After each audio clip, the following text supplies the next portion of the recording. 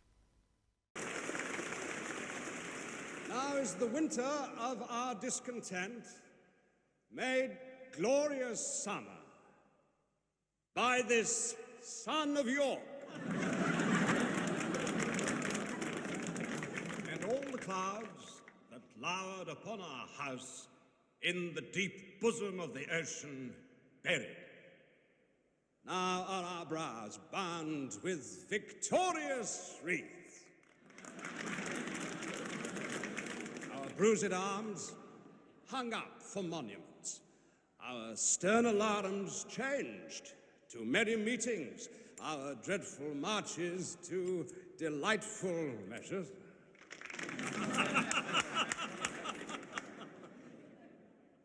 Grim-visaged war has smoothed his wrinkled front. And now, instead of mounting barbed steeds to fight the souls of fearful adversaries, he capers nimbly in a lady's chamber to the lascivious pleasing of a lute.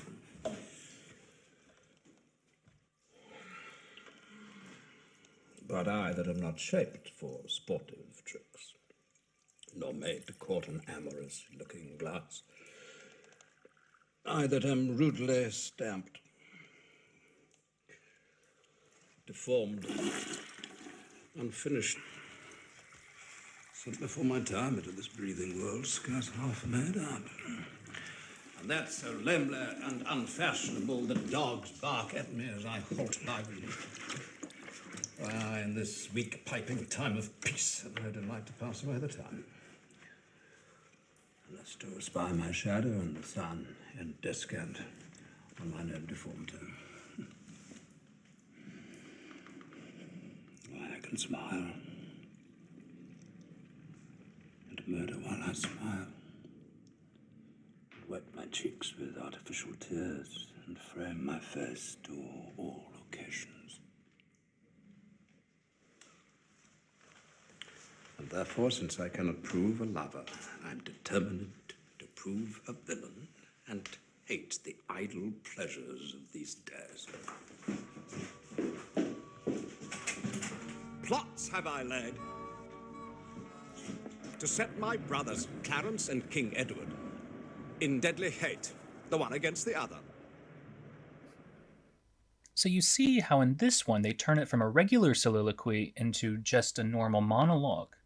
They're able to create even more energy in this version, and then you get Richard's true feelings once he gets off stage. It's a very smart way to handle it. The only downside is that they also cut out a bit of the monologue here as well. Now, for the last speech, it's a little bit harder for me to choose. I have a few favorites in King Lear. The storm scene and the one where the fool's eyes are cut out stand strong. However, the final scene is the one that stands above all the others. Standalone, it might not be as strong, but this is the very end when Cordelia was hanged in prison and Lear, her father, holds her dead body on stage and realizes she's gone. This is the one time when Lear starts to act like himself again after losing his mind. It's one of the saddest moments of his life, and it takes an amazing actor to really get it down. I personally enjoy this one. Howl, oh,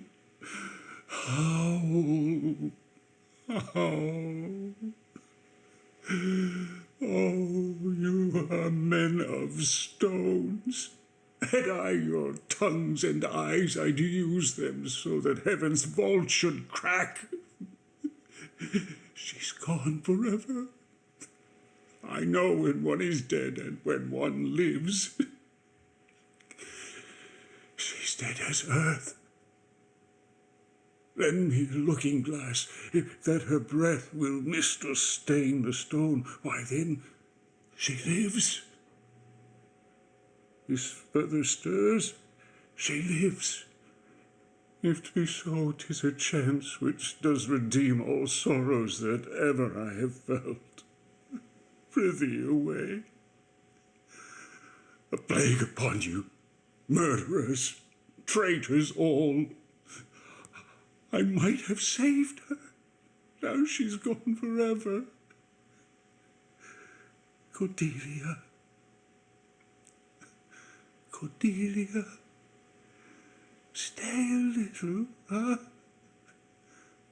What is thou sayest? Her voice was ever soft, gentle and low, an excellent thing in a woman. I killed the slave that was a-hanging thee. Now, although it is filmed in his house, and he claims in the comments that he can't go all out due to his neighbors, he truly seems like a father in mourning. It really should have more than a few hundred views. That'll be all for today. Check out the videos on YouTube and see if you can't find full plays of some of these. I'll put the links below, of course. Tell me what you think. I highlighted some of my favorites, so what are your favorite scenes from Shakespeare? Are there any that resonate with you? Let me know what you think. Lastly, just remember, we're here and we're listening.